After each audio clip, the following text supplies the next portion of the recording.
الجزائر يوم الاثنين اول امبارح انتهت الدوره ال17 لمؤتمر اتحاد مجالس الدول الاعضاء في منظمه التعاون الاسلامي. مؤتمر بيشارك فيه رؤساء ونواب برلمانيين من اكثر من 30 دوله. مهم مؤتمر اسلامي. طلع جايبين عضو مجلس الشيوخ الكولومبي جلوريا فلوريس ورئيسة حاجه البرلمان الانديني، اي حاجه ملهاش اي علاقه بمنظمه التعاون الاسلامي ولا العالم العربي ولا افريقيا ولا اي حاجه متعلقه بالموضوع، هي بس جايه عشان تعمل كده. في أمريكا اللاتينية هناك دول عديدة تدعم النضال الشعبي الصحراوي وحقه في تقرير مصيره. دول المجتمع الأنديني كولومبيا، بوليفيا، وإكوادور وبيرو. هذه الدول الأربع تعترف بالجمهورية العربية الصحراوية وتقيم علاقات دبلوماسية طبيعية معها.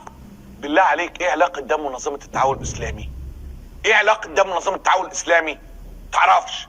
ايه علاقته بالدول العربية؟ برضو ما تعرفش. جايبين واحدة ملهاش أي قيمة في هذا المكان ولا بهذا الاجتماع عشان تضرب البقين دول وخلاص. تلعب على الوتر الحساس زي برضو لقطة حفيد نيلسون مانديلا وكلامه عن نفس الموضوع في بطولة كروية. اللي هو ايه اللي جمع الشام والمغربي؟ لا. ليه بتقحموا الخلاف في كل حاجة وبهذا الشكل المستفز؟ قمة في الغرابة والله. ايا كان رأيك في الموضوع، لكن ايه العلاقة؟ واستقبال رسمي عشان بتتبنى قضايا الامم ومواضيع وقصص، والاجتماع منظمة العالم الاسلامي، ايه علاقة ده غير ان الدنيا تولع؟ ما تفهمش.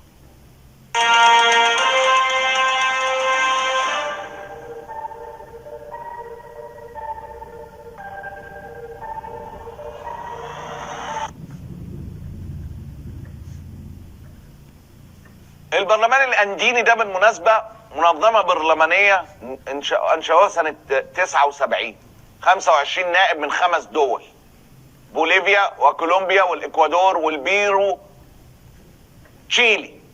حاجة ملهاش اي علاقة باجتماع منظمة التعاون الاسلامي. ده ما يمنعش على فكرة انه نشيد بمواقف هذا البرلمان واعضائه من القضية الفلسطينية والشعب الفلسطيني، لكن برضو زي ما حصل مع حفيد نيلسون مانديلا نقول كلمتين حلوين على فلسطين وبعدين ندس السم في العسل في الخناقة اللي انتم مقحمينها في كل حاجة. فلسطين هي القضية المركزية للشعوب الإسلامية جمعاء، وهي القضية المركزية للإنسانية. لقد أكد البيان الختامي لهذا الاجتماع المطالبة بالاعتراف الكلي وإقامة دولة فلسطين. فعليا حكاية دس السم في العسل. القضية الفلسطينية، الشعب الفلسطيني، في النص تقول الجملتين اللي العسكر جايبينها عشانها. وحدة الشعب المغربي والجزائري لا يمكن تقل ابدا عن وحدة الفصائل الفلسطينية والشعب الفلسطيني. لكل شوية الجزائر بتشيد انها جمعت الفصائل. طب اسعوا انكم توحدوا الشعبين اللي بتجمعهم اواصر اللغة والدين والعرق والنسب وكل حاجة.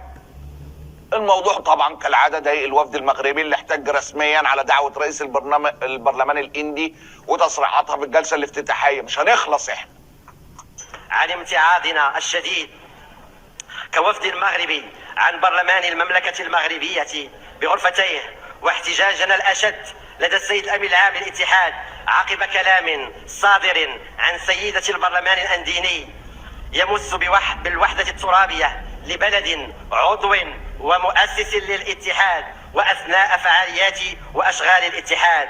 والسيدة ليست عضوة في الاتحاد، مجرد ضيفة ولا تربطها أي علاقة بالتعاون الإسلامي. رد فعل المغرب المرة دي انتشر بشكل مكثف على مواقع التواصل الاجتماعي. مغردين من أنحاء العالم العربي احتفلوا بكلمة رئيس الوفد المغربي في الجلسة دي، اللي من أول كلمة ليه في مشاركته أنا بتكلم من الحق بيأكد على العلاقة القوية بين الشعب المغربي والجزائري ويشيد بالأواصر المشتركة بين الشعبين. الراجل كان بيتكلم في منتهى الاحترام، مشهد يليق بمنظمة العالم الإسلامي.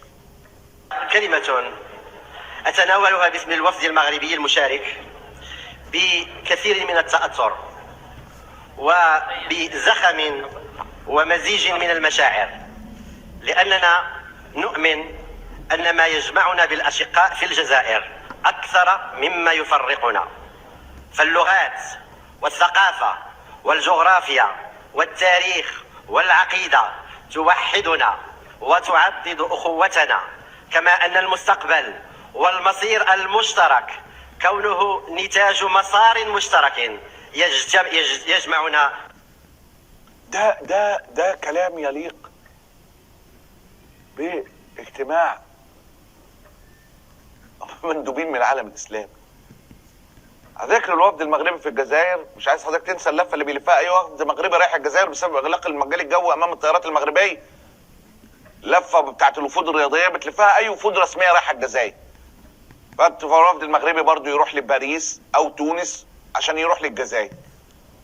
محمد والزين رئيس الوفد البرلماني المغربي عبر عن هذا بتلك العبارات: أن تطأ أقدامنا في رحلتنا هذه لعناق الإخوة الجيران دون إكراه الالتفاف والمرور عبر أرض الإفرنج لبلوغ أرض الإسلام لحضور تجمع الإخوة في الإسلام.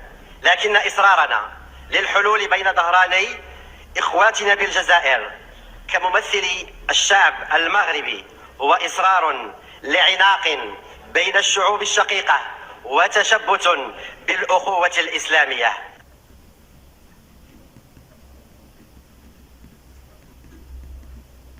نفس اللقطه اللي بتضايق كل مره. تصرف رسمي بين البلدين مع بعضهم عكس الالتحام الشعبي تماما. شوف مباريات المغرب في كاس العالم في قطر واحتفاء العالم كله، تلاقي الجاره الجزائر هي اللي متجاهله الموضوع كانه مش موجود. برضه كان التلفزيون الجزائري وصفحه مجلس النواب الجزائري تجاهل تماما الوفد البرلماني المغربي او اي رغم خبر عنه، رغم انها نشرت عن كل الحاضرين. مصر كده بنقول على الموضوع ده لعب عيال. بص كل حاجه الا كأن المغرب دي هوا. كل ما تناول اي حدث بين المغرب والجزائر الخلاف اللي منهم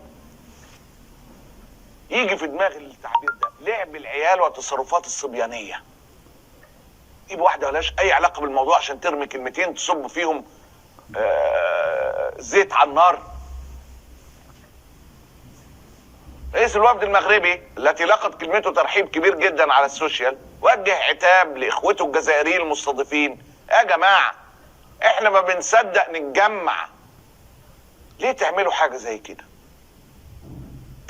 في الجزائر الشقيقة أقول: هل كان لابد للسماح بتعكير هذا الجو الأخوي لبلد جار وأخ شقيق يحل ضيفا بين إخوانه وأخواته بعد حفاوة اللقاء وحرارة العناق وكرم الضيافة؟